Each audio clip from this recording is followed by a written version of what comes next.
Actualité internationale sur Kivu Morning Post à la une. La première ministre de la RDC, Judith Suminwa Tuluka, a reçu lundi Jeremy Winks, sous-secrétaire d'État adjoint américain chargé de l'énergie, des infrastructures et des investissements à la primature à Kinshasa. Les échanges ont porté sur le renforcement du partenariat stratégique entre la RDC et les États-Unis dans le secteur de l'énergie, des infrastructures, de minerais critiques et de l'industrialisation régionale. Cette audience tenue à la primature intervient dans un contexte marqué par l'accélération des échanges autour des accords stratégiques conclus entre la République démocratique du Congo et les États-Unis d'Amérique, notamment dans les secteurs des infrastructures, de l'énergie, des minerais critiques, des corridors logistiques et de l'industrialisation régionale. Au centre des discussions, le projet INGA 3, les corridors de Lobito, la sécurisation des investissements, ainsi que le positionnement de la RDC comme acteur majeur de la nouvelle architecture énergétique et industrielle du continent africain. À l'issue de l'audience, Jeremy Wiggins a confirmé l'importance stratégique accordée par les États-Unis au développement énergétique de la RDC, particulièrement au projet INGA 3. Ma visite représente cette croissance des relations étroites entre la RDC et les États-Unis d'Amérique. Si vous voyez le protocole d'accord de 1,2 milliard de dollars signé entre les États-Unis d'Amérique et la RDC, ainsi que des actions qui sont prises pour appuyer la Banque mondiale et d'autres secteurs. Nous sommes donc prêts à soutenir le développement de l'économie congolaise et nous sommes heureux que le potentiel de la population congolaise soit développé, mais également le potentiel économique du pays. Soutenu par les États-Unis et plusieurs partenaires internationaux, le corridor de Lobito est présenté comme un levier destiné à renforcer l'intégration logistique, ferroviaire, énergétique et industrielle de la région en accompagnant les ambitions de transformation économique portées par la RDC. Cette approche rejoint la vision défendue par le président de la République Félix Antoine Tshisekedi Tshilombo, fondée sur la souveraineté économique, la création des valeurs ajoutées locales et la mise en œuvre des 6 engagements pris envers la population congolaise, ainsi que du programme d'action du gouvernement dirigé par Judith Suminwa Tuluka. Jeremy Wiggins a également salué le rapprochement croissant entre Kinshasa et Washington, estimant que sa visite traduit une nouvelle dynamique dans les réalisations bilatérales. Le représentant américain a rappelé plusieurs initiatives déjà engagées par Washington en faveur de la RDC, notamment à travers le mécanisme de financement du développement, le partenariat énergétique, le projet structurant, ainsi que l'appui au renforcement des services sociaux de base. Comme vous l'avez dit, le président Trump a été témoin de la signature de l'accord de Washington et le Trésor américain a pris des mesures contre un certain nombre d'officiels rwandais et nous sommes très sérieux sur la conformité à cet accord et nous allons recourir à tous les moyens nécessaires pour s'assurer que les autorités rwandaises puissent se conformer aux accords qui ont été signés. Parmi les avancées récentes figure notamment la signature en février dernier du mémorandum d'entente relatif au cadre bilatéral de coopération sanitaire entre les gouvernements de la RDC et celui des États-Unis, doté d'un financement global de 1,2 milliard de dollars américains, dont 900 millions apportés par le gouvernement américain et 300 millions mobilisés par le gouvernement congolais.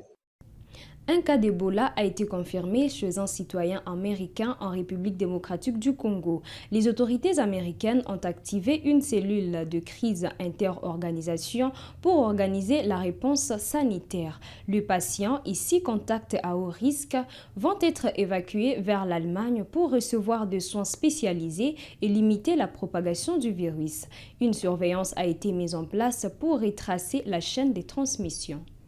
Today, the CDC held a press briefing that provided a lot of the answers and information, but we have stood up a full interagency response. The Department of State, the CDC, the Department of War, everyone is fully involved in tracking. Today, we do have an announced today at the press briefing. There is an American that is symptomatic and has tested positive for it's the Bundibuja virus, a strain of Ebola. That American, as well as 6 other high-risk contacts, are going to be taken out of that region and taken to Germany. We want to thank our German counterparts. That is an internationally recognized location for viral hemorrhagic fever treatments. So we're very grateful that they would take them. It's a significantly shorter flight time for Americans to receive treatment there in Germany.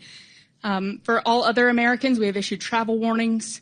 We have instituted just today entry restrictions for non-U.S. citizens that have been in the region in the past 21 days. So in Uganda, Democratic Republic of Congo, and South Sudan. So very serious measures that have been taken.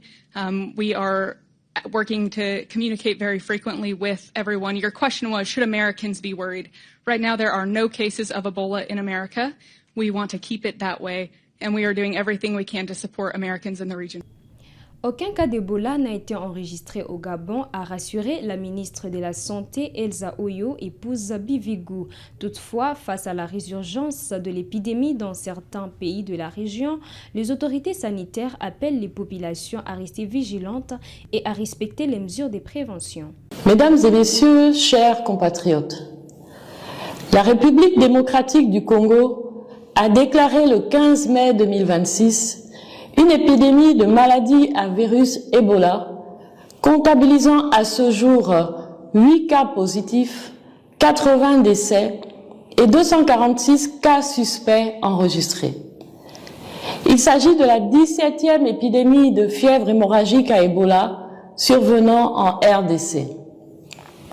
Cette flambée épidémique est liée à la souche virale Bundibugyo, caractérisée par un fort taux de létalité et l'absence actuelle de vaccins. Les cas recensés sont principalement localisés dans la province de l'Ituri, au nord-est de la RDC, frontalière avec l'Ouganda et le Soudan du Sud. Les autorités sanitaires gabonaises adressent leur solidarité au peuple et au gouvernement des pays touchés par cette épidémie. Le 17 mai 2026, l'Organisation mondiale de la santé a classé cette situation comme une urgence de santé publique de portée internationale, invitant ainsi les États à renforcer leurs dispositifs de préparation et de riposte face à un éventuel risque d'importation de cas. À ce jour, aucun cas suspect n'a été signalé au Gabon. Toutefois, compte tenu du contexte sanitaire régional, le dispositif national de veille et de surveillance a été renforcé. Le Centre des opérations d'urgence de santé publique est en mode alerte et les équipes spécialisées sont mobilisées. Des mesures de renforcement des capacités diagnostiques sont également mises en œuvre au Laboratoire national de santé publique de Libreville, au CERMEL de Lambaréné, ainsi qu'au CIRMF de Franceville. Des campagnes de sensibilisation communautaire seront déployées afin d'informer les populations sur les mesures de prévention et les comportements à adopter. Le personnel de santé ainsi que les populations sont donc invités à observer rigoureusement les mesures d'hygiène et à signaler rapidement tout cas suspect aux structures sanitaires compétentes.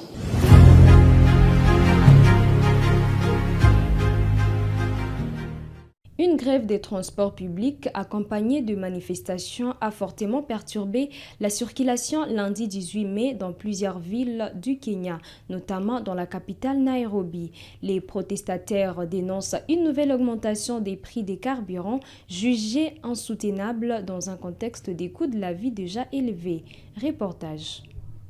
Une grève des transports publics et des manifestants bloquant des routes en protestation contre une nouvelle hausse des prix des carburants a perturbé lundi 18 mai la circulation dans plusieurs villes du Kenya, dont la capitale Nairobi.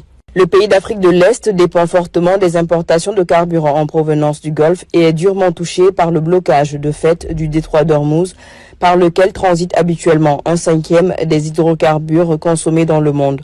La grève a été lancée par une alliance d'acteurs du secteur des transports, transporteurs publics, transporteurs routiers, VTC, entreprises, logistiques et livreurs. Après une nouvelle hausse le 14 mai décidée par le gouvernement des prix des carburants à la pompe. Le diesel a notamment augmenté de 23,5%. Depuis le début du conflit au Moyen-Orient, le gouvernement kényan a augmenté le prix de l'essence de 20% et celui du diesel de 45,8%. Nous importons nos produits par nos propres ports. Dans un pays voisin comme l'Ouganda, le carburant est bon marché alors qu'ils n'ont pas de port. Ils importent leur carburant par le port de Mombasa. Donc nous posons cette question. Comment se fait-il que le carburant au Kenya soit plus cher qu'en Ouganda, en Éthiopie et en Tanzanie? Ces prix-là ne correspondent pas. Vous savez, si nous faisons ce que nous faisons aujourd'hui, c'est parce que la plupart des gens dépendent du carburant. Ils dépendent du diesel. Et nous ne pouvons pas travailler quand le prix du carburant est élevé. C'est pour cela que les gens sont dans la rue en train de manifester. Le problème aujourd'hui, c'est qu'ils ne veulent pas écouter le citoyen quand nous disons que le pétrole, le diesel sont trop chers pour une personne ordinaire au Kenya. Et quand quelqu'un travaille toute la journée, on ne sait pas combien d'argent il a réellement en poche. Et lorsqu'il augmente les taxes, il ne regarde pas ce qu'il y a dans nos poches. Il ne regarde que les leurs. À Nairobi, la grève des Matatu, les bus et minibus exploités par des entreprises privées et assurant les transports publics a contraint des milliers de travailleurs kenyans à rejoindre leur lieu de travail à pied en marchant parfois plusieurs kilomètres. Les rues de plusieurs quartiers de Nairobi, habituellement embouteillées, le matin étaient essentiellement vides. Habituellement trépidant, le centre historique de la capitale, qui regroupe de nombreux bureaux et commerces, était désert et de nombreuses boutiques fermées. De nombreuses écoles ont annoncé aux parents d'élèves rester fermés pour la journée. C'est tout pour cette actualité internationale sur Kivu Morning Post. Mesdames, Messieurs, merci à vous de nous avoir suivis du début à la fin. On se retrouve dans des prochaines actualités.